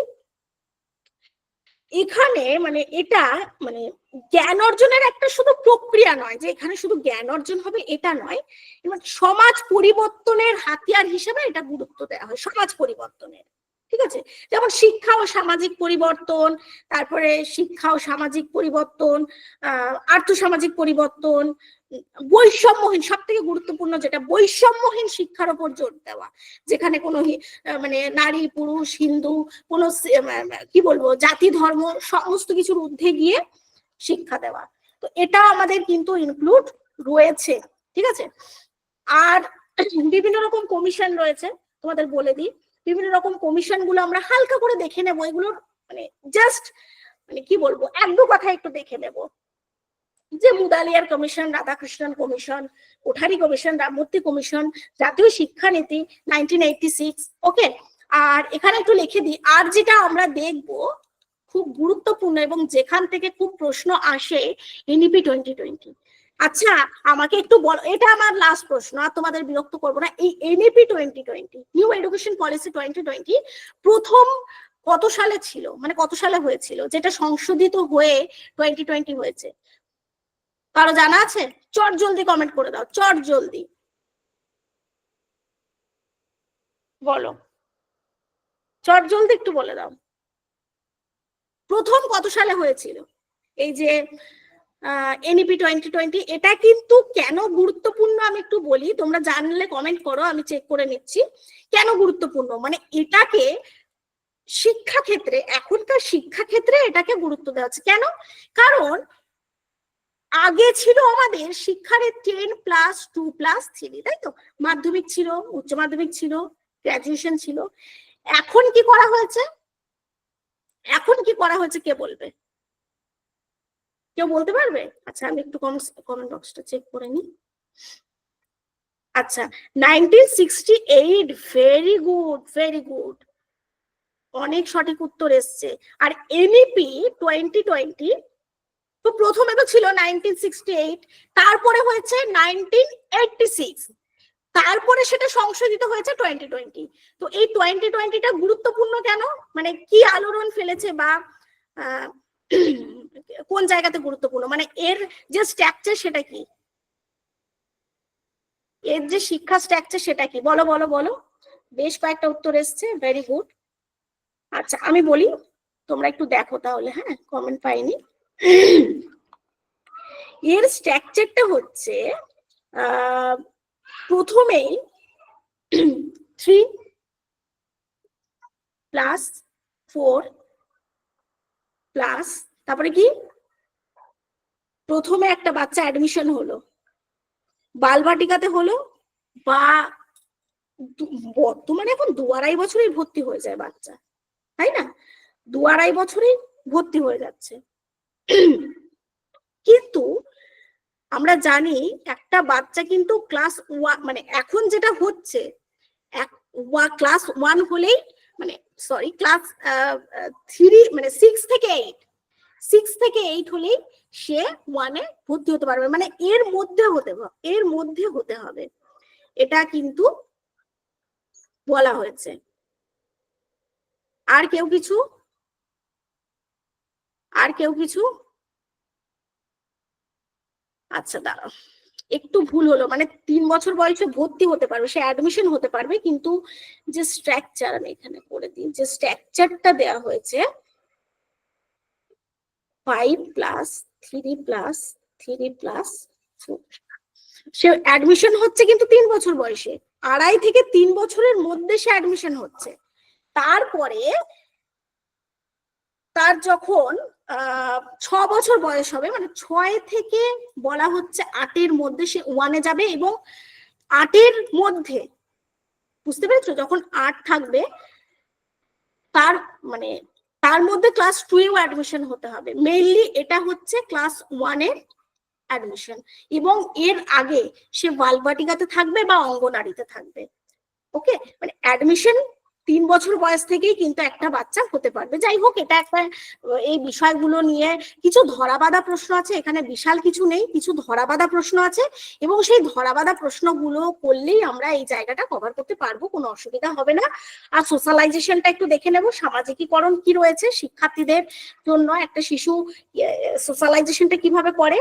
আর শিক্ষা জগতে যারা খুব গুরুত্বপূর্ণ আলোড়ন ফেলেছে, বিদ্যাসাগর, বিবেকানন্দ, রবীন্দ্রনাথ, মহাত্মা গান্ধী, এই জায়গাগুলো একটু দেখে নিলে ফুল সিলেবাস কভার। তো আচ্ছা, তো তোমরা আমাকে বলো, এই যতটা আমরা সিলেবাস নিয়ে একটু ডিপলি আলোচনা করলাম, তো তোমাদের এইটুকু নিয়ে কোনো প্রবলেম আছে? আমি তারপরে স্মৃতিটা একটু আলোচনা করব, যতটা আলোচনা হলো তোমাদের এইটুকু নিয়ে কোনো প্রবলেম রয়েছে কি? আচ্ছা, জানাতে পারো, আমি আলোচনা করছি। এই স্মৃতি বা মেমোরি, এই জায়গাটা আজকে প্রথমে আলোচনা করছি কারণ এখান থেকে কিন্তু প্রশ্ন আসে এবং এই টপিকটা কিন্তু ভীষণই গুরুত্বপূর্ণ আমাদের জন্য। তো তোমরা শুধু, তোমাদেরকে খুব বেশি প্রশ্ন করছি, তোমরা একটু বলো যে স্মৃতি কি, মেমোরি কি? আমরা যেটা পড়ছি, যেটা স্মৃতিতে রাখছি, সেটাই কি মেমোরি? আমি কমেন্ট সেকশন গুলো একটু চেক করি। আচ্ছা, প্রবলেম নেই। তো একটু বলো স্মৃতি কি? এটা আমি বারবার আমাদের জন্য যেহেতু খুব গুরুত্বপূর্ণ, সেই তো বলছি স্মৃতি কি। তো তোমরা এখন বলতেই পারো, ম্যাডাম যা পড়ছি, যা মনে রাখছি সেটাই স্মৃতি, আমরা তো তাই জানি মেমোরি। কিন্তু পরিষ্কার ভাবে শোনো, স্মৃতি একদমই সেটা নয়। স্মৃতি হচ্ছে পড়লাম বা শুনলাম, ব্রেনে রাখলাম, ঠিক আছে, ব্রেনে রাখলাম, সেটা সংরক্ষিত হচ্ছে। কিন্তু যখন আমরা সেটা পুনরুদ্রেক করছি, রিকল করছি, ভালো করে বোঝো, যখন আমরা সেটা রিকল করছি, পুনরুদ্রেক করছি, তখনই কিন্তু সেটা স্মৃতি। বোঝা গেল? আবারও বলছি, শুধু পড়লাম, ব্রেনে রাখলাম তাহলেই হলো না, যথা সময়ে রিকল করাটাই হচ্ছে স্মৃতি। ওকে, তো শুধু অভিজ্ঞতা সঞ্চয়ন, সংরক্ষণ মানে ব্রেনে সংরক্ষণ তথ্য, পুনরুদ্রেক যে জটিল মানসিক প্রক্রিয়ার মাধ্যমে হয়, তাই হলো স্মৃতি। স্মৃতি হলো একটা প্রক্রিয়া। এটা কি? একটা প্রক্রিয়া যার সাহায্যে তথ্যের সংরক্ষণ করা যায় এবং প্রয়োজন মতো সেগুলোকে, ভালো করে দেখো, পুনরুৎপাদন করা যায়। শুধু ব্রেনে রাখ। আচ্ছা, অনেক সময় আমরা বলি ইস পেটে আসছে, মুখে আসছে না, তো ওটা তোমার স্মৃতি হলোই না। পেটেও আসতে হবে, মুখেও আসতে হবে, মানে সেটাকে টোটালি রিকল করতে হবে, তবেই কিন্তু সেটাকে আমরা স্মৃতি বলবো। পরিষ্কার বলা আছে, স্মৃতি বলতে শুধু মনে রাখার সামর্থ্যকে বোঝায় না, স্মৃতি বলতে মনে করার সামর্থ্যকেও বোঝায়, মনে করা। তো স্মৃতি খুব সিম্পল, শুধু এটুকু মনে রাখো, স্মৃতি এটুকু মনে রাখলেই হবে যে শুধু ব্রেনে রাখলেই হবে না, সেটাকে রিকল করতে হবে। ঠিক আছে? রিকল, রিপ্রোডাকশন, পূর্বের অভিজ্ঞতাকে নতুন করে বলা, বা না পূর্বের অভিজ্ঞতাকে নতুন করে বলা না, যেটা আমি পড়েছি বা যে জ্ঞানটা আমার রয়েছে সেটাকে টোটালি পুরোটা রিকল করা, মনে করা। বোঝা গেল? এবারে এমসিকিউ দেখো, এমসিকিউ আসার জায়গা হচ্ছে এখন, যেগুলো আমরা এখন আলোচনা করব, এইগুলোই এমসিকিউ আসার জায়গা। প্রক্রিয়াগত স্তর বা উপাদান দেখো, শিখন বা স্থিরীকরণ, লার্নিং অফ ফিক্সেশন, সংরক্ষণ বা ধারণা, রিটেনশন, পুনরুৎপাদন, রিপ্রোডাকশন। ওকে, এবারে পুনরুৎপাদন পদ্ধতির উপর নির্ভর করে পুনরুৎপাদন আবার দুই রকমের। কি রকম? রিকল আর রিকগনিশন। তোমাদের আমি একটা বিষয় জানতে চাইছি, সকলের কাছে অনুরোধ, একটু ফিডব্যাক করো। এই যে রিকল দেখতে পাচ্ছি, পুনরুদ্রেক বা রিকল, প্রত্যভিজ্ঞা বা রিকগনিশন, এর পার্থক্যটা কি রয়েছে? এই রিকল করা, এর পার্থক্যটা কি? দেখি আমার কোন শিক্ষার্থী একটু জানায় আমাকে, কোন শিক্ষার্থী জানায় একটু দেখি। উপস্থাপন করা, আচ্ছা, কি উপস্থাপন? জ্ঞানের উপস্থাপন। রোমা, অসুবিধা নেই। বলো রিকল এবং রিকগনিশনের পার্থক্যটা কি? কারো জানা আছে? হ্যাঁ কিনা, চট জলদি।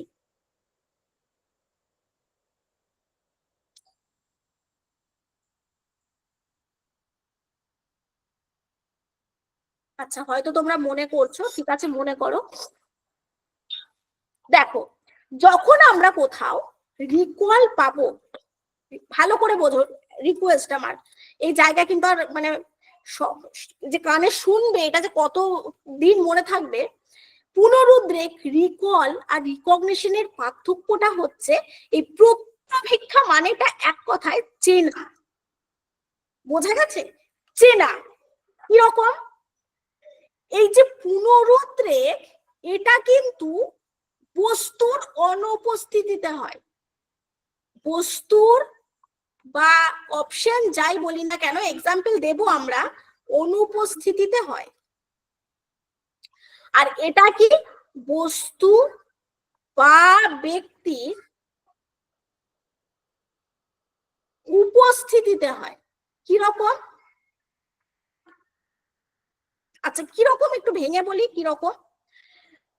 পরীক্ষা দিতে গেছি, দেখবে এর উপরে আমি এমসিকিউ রেখেছি, মানে একদম ফুল কনসেপ্ট ক্লিয়ারের জন্য।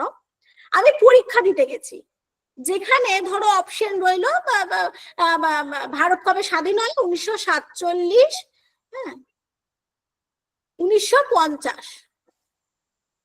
ওকে, তো কোনটা সঠিক উত্তর?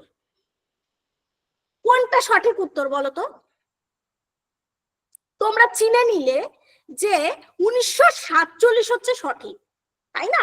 এখানে অপশন দেওয়া রয়েছে, অপশন থেকে তোমরা সঠিক উত্তরটা চুজ করলে, এটাকে চিনে নিলে, তাহলে এটা কি রিকগনিশন। এটা হচ্ছে রিকগনিশন, তুমি চিনে নিলে। আর রিকল কি? যখন বস্তুর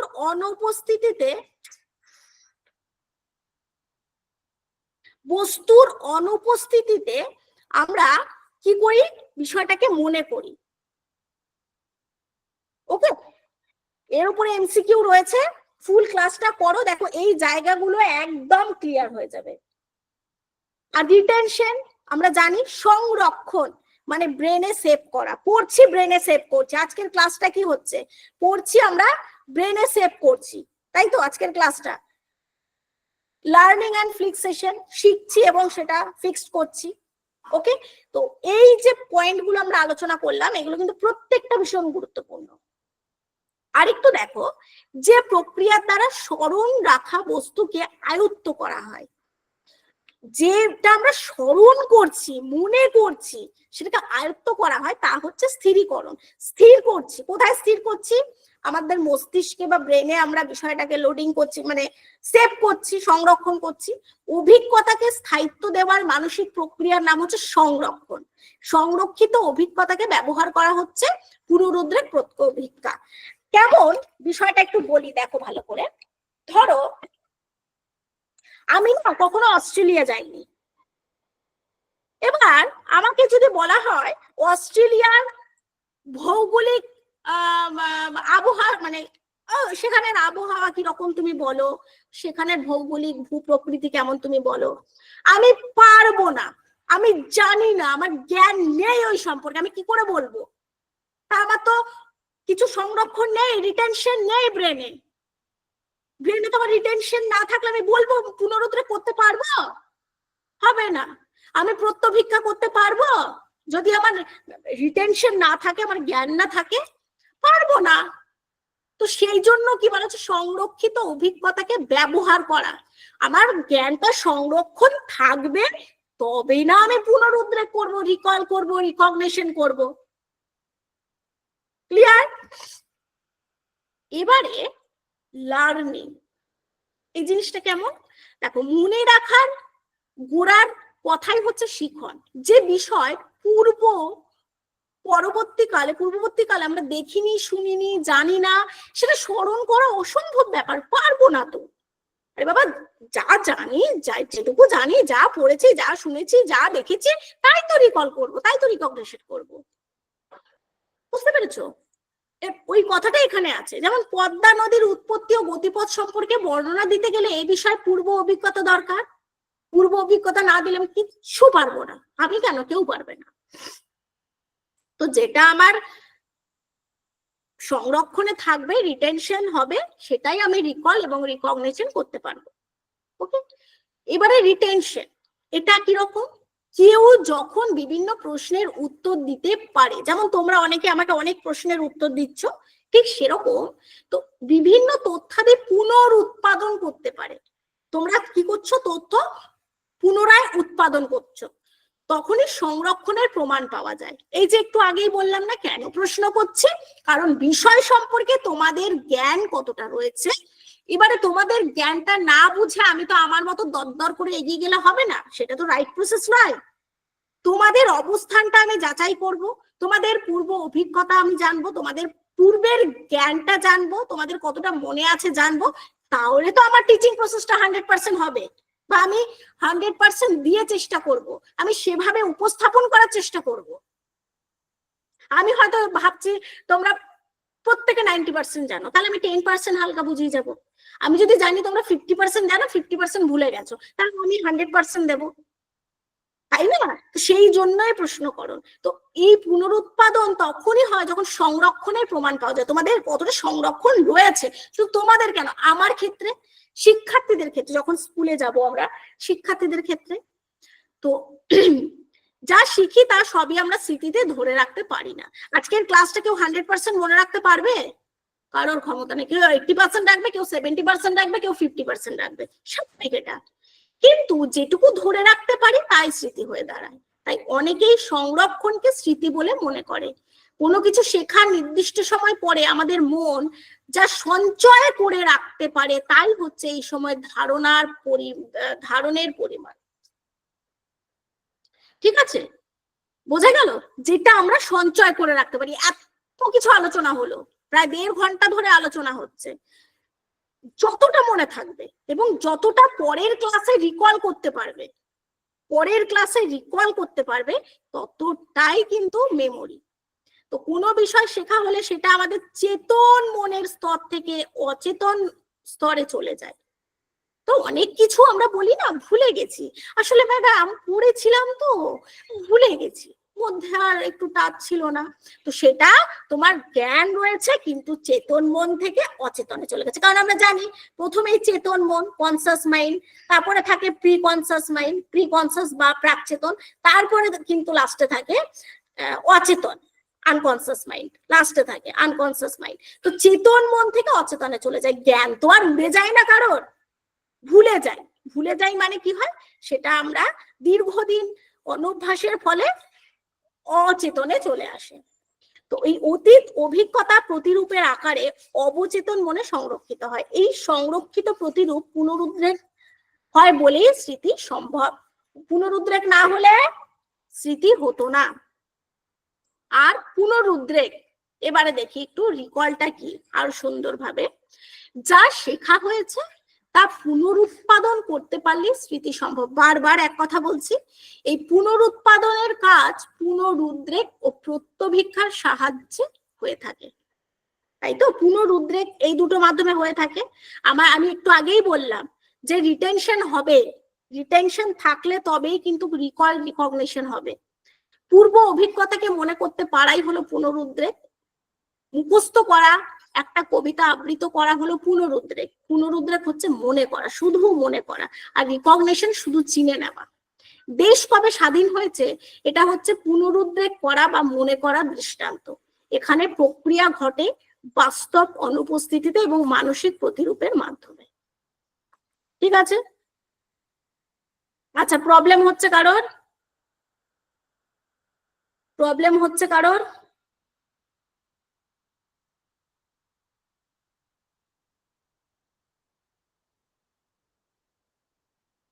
কারো সমস্যা হলে জানাবে। আচ্ছা, চিনি দেখলে নাম মনে পড়ে, এটা হলো রিকগনিশন। আচ্ছা, চিনি দেখলে নামটা মনে পড়ে মানে উপস্থিতিতে। রিকগনিশনটা হচ্ছে উপস্থিতিতে, আর রিকলটা হচ্ছে বস্তুর অনুপস্থিতিতে। ক্লিয়ার? আচ্ছা, তো এইটুকু পর্যন্ত সকলের ক্লিয়ার। এবার আমরা তাহলে এই রিকল, রিকগনিশন, রিটেনশন এই তিনটে থেকে এমসিকিউ করব, ঠিক আছে? ঠিক আছে, কোনটা বলবো, কোন পয়েন্টটা?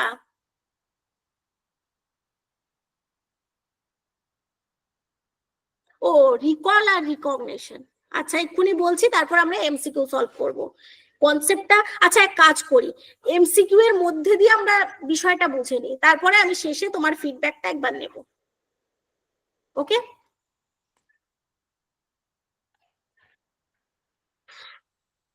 আচ্ছা তুমি একটু ইয়ে করো, এখানেই কমেন্ট করো মনিকা, এখানেই কমেন্ট করো, হ্যাঁ একটু তোমার সমস্যাটা একটু কমেন্ট করো, এখানে আমি দেখে নিচ্ছি, আর আমি এমসিকিউ এর মধ্যে দিয়ে বুঝিয়ে দিচ্ছি রোমা, ভালো করে দেখো।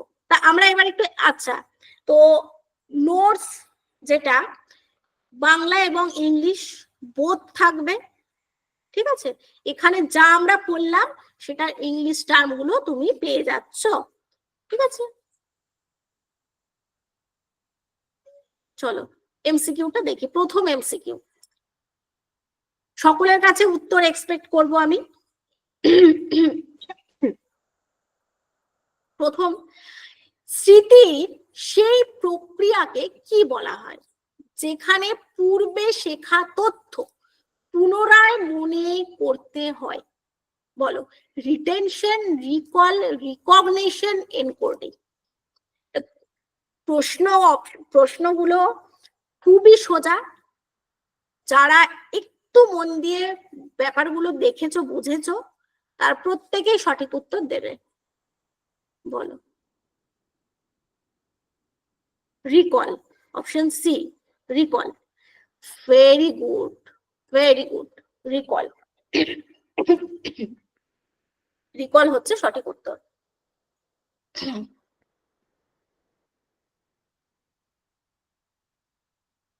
আচ্ছা পরের প্রশ্ন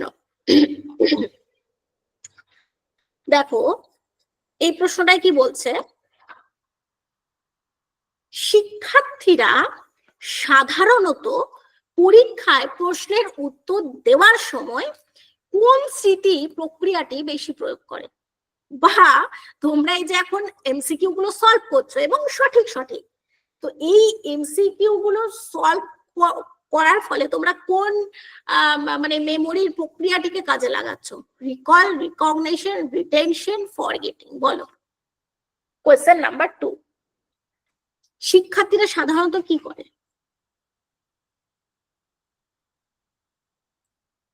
অপশন এ রুমা খাতুন বলেছে। এ বাবা, রুমা খাতুন তুমি তো ভালোই বুঝেছো, রুমা খাতুন বলছে অপশন এ, আর বাকিরা?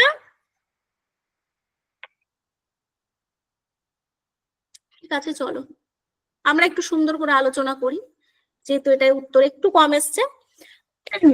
শিক্ষার্থীরা পরীক্ষায় উত্তর দেওয়ার সময় কোন স্মৃতি প্রক্রিয়াটি করে? তো এটা সঠিক উত্তর অবশ্যই রিকল, ভালো করে বোঝো। ধরো প্রশ্ন এসছে যে দ্বি উপাদান তত্ত্ব কার? দ্বি উপাদান তত্ত্ব কার? এটা 1 নম্বরের প্রশ্ন এসছে। তো তুমি মনে করলে পরীক্ষায় প্রশ্নের উত্তর দেওয়ার সময়, তুমি উত্তর দেওয়ার সময় কি করবে? রিকল করবে। মনে করলে, মনে করলে, রিকল হচ্ছে মনে করা, মনে করলে ও আচ্ছা আচ্ছা স্পিয়ারম্যান, দ্বি উপাদান তত্ত্ব স্পিয়ারম্যান, বুঝতে পেরেছো?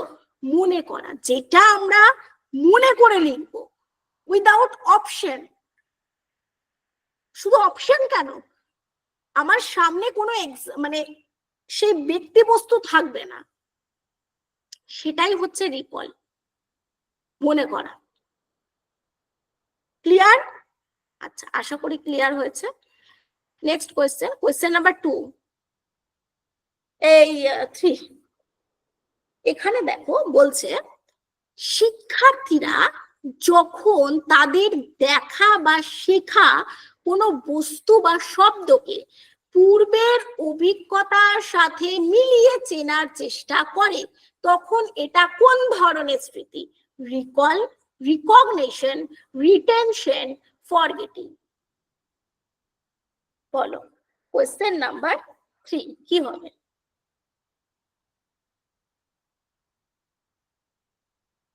শিক্ষার্থীরা যখন তাদের দেখা বা শেখা কোনো বস্তু বা শব্দকে আচ্ছা মিলিয়ে চেনার চেষ্টা করে তখন সেটা হচ্ছে ঠিক আছে, ঠিক আছে, আচ্ছা ঠিক আছে। বলো কি হবে সঠিক উত্তর, বলো দেখি, আমি একটু চেক করি। রিকগনিশন, রিকগনিশন, মঞ্জু, অর্পিতা সবাই বলছে রিকগনিশন, তাই তো? আচ্ছা আচ্ছা আচ্ছা, ভেরি গুড। চলো আমরা একটু দেখে নিই কি তাহলে। আচ্ছা এটা বলছো যে রিকগনিশন, একদম সঠিক, রিকগনিশন। কারণ প্রশ্নের মধ্যেই উত্তর দিয়ে দিয়েছে চেনা, দেখতে পাচ্ছ? আমি কি বলেছি? রিকল, মনে করা, রিমাইন্ড করা। আচ্ছা আর রিকগনিশন কি? চিনে নেওয়া, চিনে নেওয়া।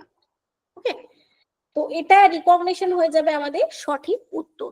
আচ্ছা তোমাদের একটু আমার আলোচনা আরো মানে প্রচুর প্রচুর আলোচনা, একটা ক্লাস আর কি হয় এই রিকল আর রিকগনিশনের মধ্যে কোনটা শিক্ষাক্ষেত্রে বেশি এফেক্টেড সেটা একটু আলোচনা করব, ঠিক আছে? আগে একটু কয়েকটা এমসিকিউ সলভ করে নিই। পরের প্রশ্ন, পরীক্ষার প্রশ্নের অপশন দেখে সঠিক উত্তর চিহ্নিত করার প্রক্রিয়াটি কি? এটাকে বলবে, এটা ভালো করে এক্সাম্পল দিয়ে বলা হয়েছে, রিকল, রিকগনিশন, রিটেনশন, এনকোডিং। এটা কিন্তু নিমেষে উত্তর চাই, নিমেষে উত্তর চাই, নিমেষে উত্তর চাই। কোয়েশ্চেন নাম্বার দাও অর্পিতা, মঞ্জু, তাহলে আমার সুবিধা হবে বুঝতে। কোয়েশ্চেন নাম্বার দিলে আমার সুবিধা হবে।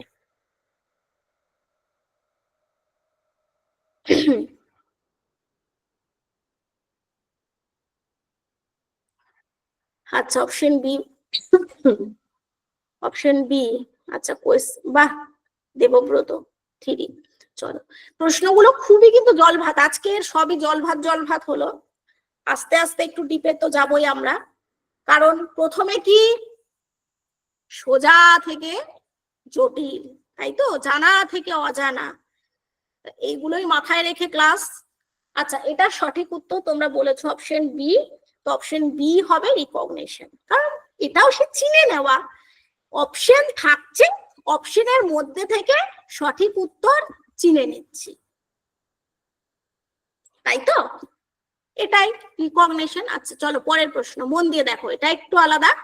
শেখার পর কতক্ষণ বা কতদিন একটা শিশু বা শিক্ষার্থী, যে কোনো শিক্ষার্থী কোনো তথ্য মনে রাখতে পারে তা কি দ্বারা নির্ধারিত হয় বলো তো? অপশন সোজা, প্রশ্ন সোজা, উত্তর হবে একবারে কুইক, সেম অপশন, বলো।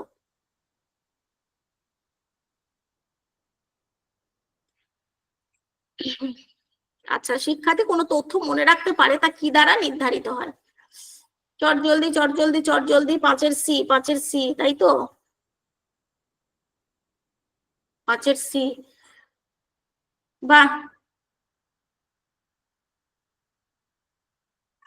আচ্ছা ভেরি গুড, 5-এর সি, রিটেনশন, ভেরি গুড। চলো পরের প্রশ্ন, এটা একটু দেখো। একটা শিক্ষার্থী নতুন শেখা কবিতা বারবার অনুশীলন করার মাধ্যমে কতটা মনে রাখতে পারবে তা কোন স্মৃতি প্রক্রিয়ার উপর নির্ভর করে, এটা বলো। তারপরে আমি আরেকটু আলোচনা করব, হ্যাঁ, রিকল আর রিকগনিশন নিয়ে, মানে জাস্ট দুটো কথা বলবো, বলো। বলো দেখি।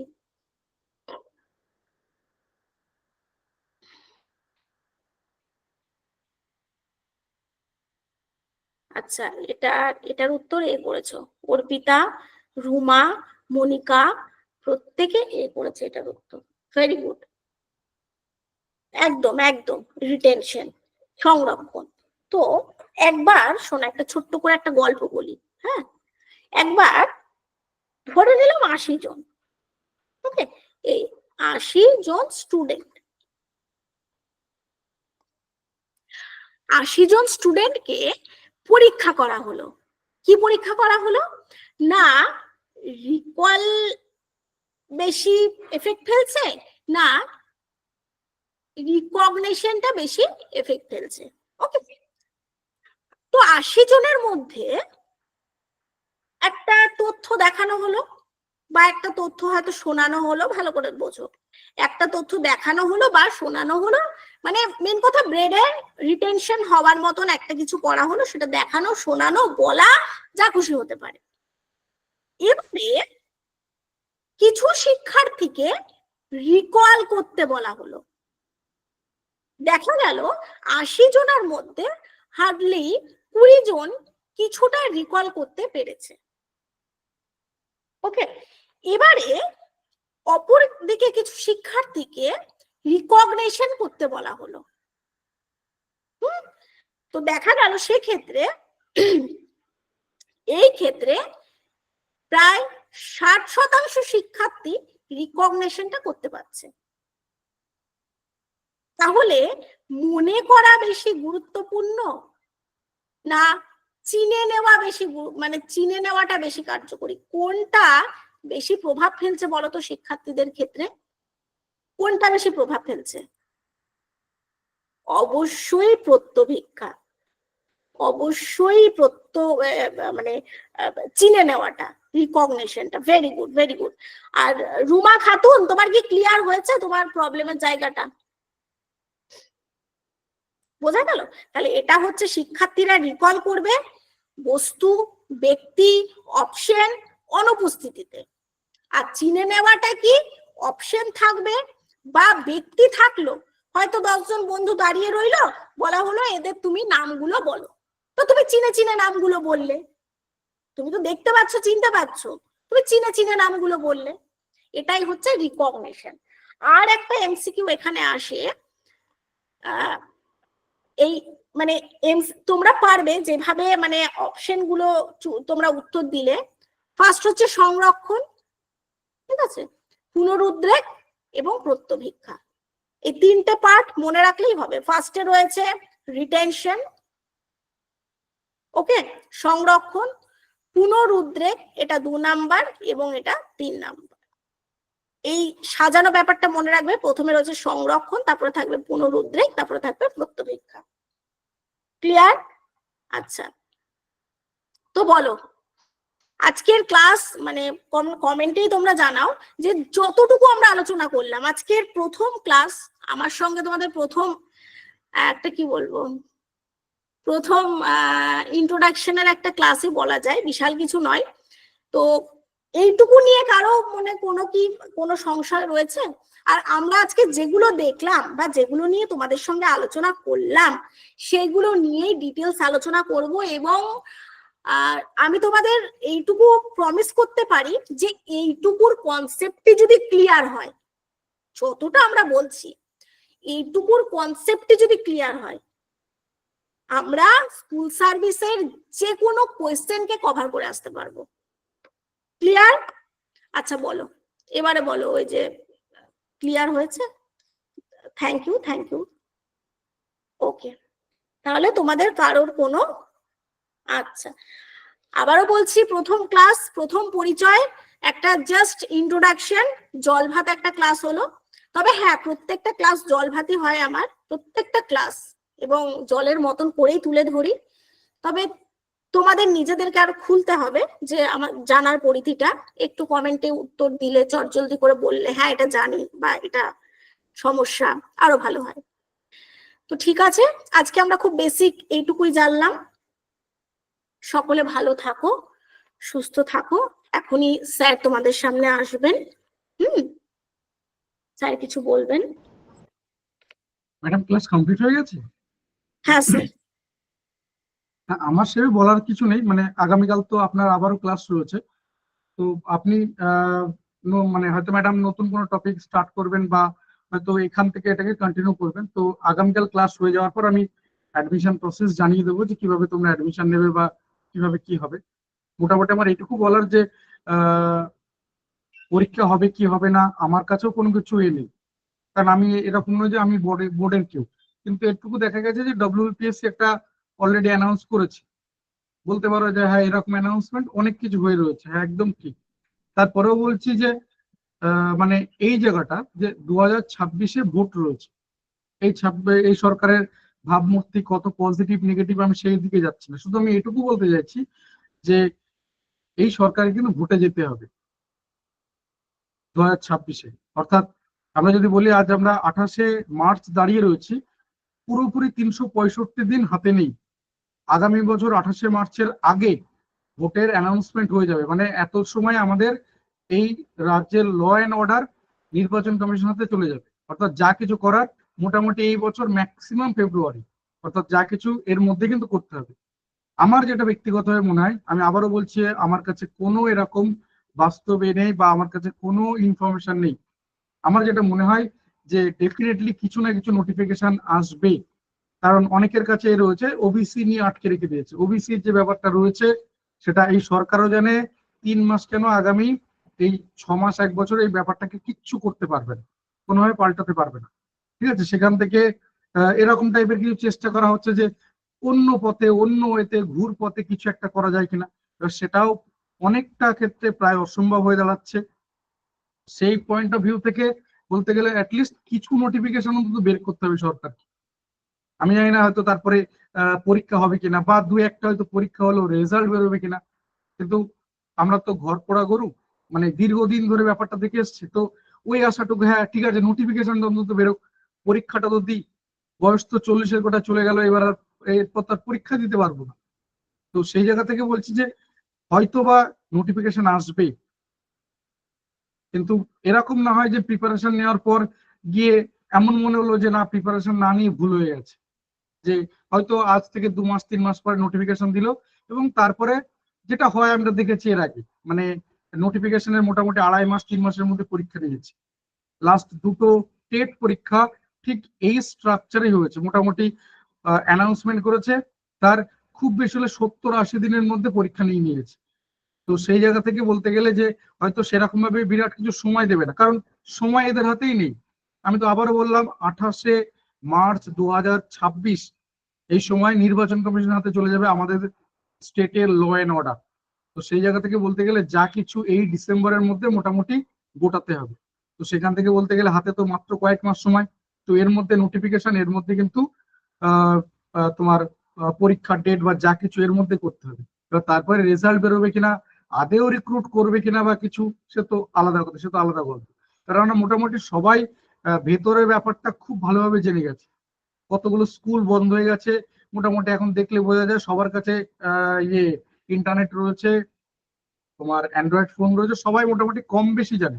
এমন নয় যে আমাদের এই ব্যাপারে নলেজ খুব জিরো, একদমই না। তো সেই জায়গা থেকে বলতে গেলে হয়তো এইরকম ভাবে চলবে না, পরিস্থিতি সবসময় পাল্টায়, কারণ গীতা বলে গেছে পরিবর্তন সংসারের নিয়ম। পরিবর্তন আবারও আসবে, হতে পারে হয়তো আমাদের মধ্যে এখানে যারা রয়েছে অনেকের হয়তো সেই বয়স থাকবে না সেই পরিবর্তন দেখা, হতেই পারে, কিন্তু আবারও বলছি পরিবর্তন আসবে, সেটা যেভাবে হোক। আমাকে এই কথাগুলো পলিটিক্যালি নিও না, পরিবর্তন বলতে আমি অন্য কিছু বলছি না, আমি বলতে চাইছি এই প্রেজেন্ট সিচুয়েশনের কথা, পলিটিক্যালি কথাটাকে নেবে না। তুমি যে কোনো কারো সাপোর্টার হতে পারো, আমার তাতে কিছু যায় আসে না, কিন্তু আমি আমার কথাটা বোঝার চেষ্টা করবে যে এটাকে আবার এই পার্টটায় কাট করে বলে দিলে হ্যাঁ এই স্যার বলছে এই তো সরকারি পরিবর্তন, এরকম নয় ব্যাপারটা। আমি বলতে চাইছি প্রেজেন্ট সিচুয়েশনের আমরা যেভাবে জানি রিক্রুটমেন্ট বা যা কিছু চলছে, আমরা সবাই চাই, আমরা যে যারই হোক না কেন, আমরা সবাই চাই যে কিছু একটু পরিবর্তন হোক, কিছু অন্তত আসুক, কিছু আমরা আশার আলো দেখি, কিছু রিক্রুট হোক। আমি সেই পরিবর্তনের কথা বলতে চাইছি। ভালো থেকো সবাই। ম্যাডাম নিশ্চয়ই আগামীকাল এর পরবর্তীতে নতুন কোনো টপিক স্টার্ট করবেন। আমি এই সাবজেক্টের কিছুই জানি না, আমি সাবজেক্টের এক্সপার্ট নই, ম্যাডাম এক্সপার্ট, তিনি আরো ভালো বলতে পারবেন। আগামীকাল আমরা 8টা থেকে শুরু করব এবং আগামীকাল এরকম ক্লাস শেষ হওয়ার পর আমি আমাদের অ্যাডমিশন প্রসেস কি রয়েছে, কিভাবে অ্যাডমিশন নেবে, কিভাবে কি রয়েছে, আমি সবকিছু আগামীকাল শেয়ার করে দেবো। তোমরা এর মধ্যে অনেকগুলো গ্রুপে হয়তো রয়েছে, কেউ কেউ একাধিক গ্রুপে রয়েছে, জানো ব্যাপারগুলো যে কোর্স ফি আবারও বলছি সবার সাধ্যের মধ্যে থাকে। এটাকে যদি আরো ডিসক্রাইব করি, যে শুধুমাত্র মধ্যবিত্ত নিম্ন মধ্যবিত্ত না, একেবারে নিম্নবিত্তের ছেলে মেয়েটাও পড়ার সুযোগ পাবে। আর আবারও বলছি, দ্বিতীয় যেটা, যে কোয়ালিটি এডুকেশন থাকে, অর্থাৎ তোমার প্রিপারেশনের জন্য যা যা দরকার, সেটা লাইভ ক্লাস, তার রেকর্ডিং, তার পিডিএফ নোটস, সেটা বাংলা ইংলিশ অবশ্যই, মক টেস্ট, সবকিছু। এবং আমাদের সব ক্ষেত্রে রেকর্ডিং ক্লাস, পিডিএফ নোটস এর লাইফ টাইম অ্যাক্সেস থাকে। এখানে বেশ কিছু জন রয়েছে যারা আমাদের সাথে অলরেডি একবার বা একাধিকবার কোর্স কমপ্লিট করে নিয়েছে, এখানে একাধিক রয়েছে। তো আমার এইটুকু বলার ছিল এই সম্পর্কে। আর সাবজেক্ট নিয়ে আমি আর কোনো কিছু বলতে পারবো না, ম্যাডাম সব থেকে ভালো বলতে পারবেন। তাহলে যেহেতু ক্লাস ম্যাডামও শেষ করে দিয়েছেন, আমি এই পর্যন্ত রাখছি। আগামীকাল ঠিক রাত 8টায় দেখা হবে। ক্লাস শেষ হওয়ার পর আমি বাকি পার্টটা তোমাদের সাথে শেয়ার করে দেবো। ম্যাডাম, আপনি কিছু শেয়ার করবেন?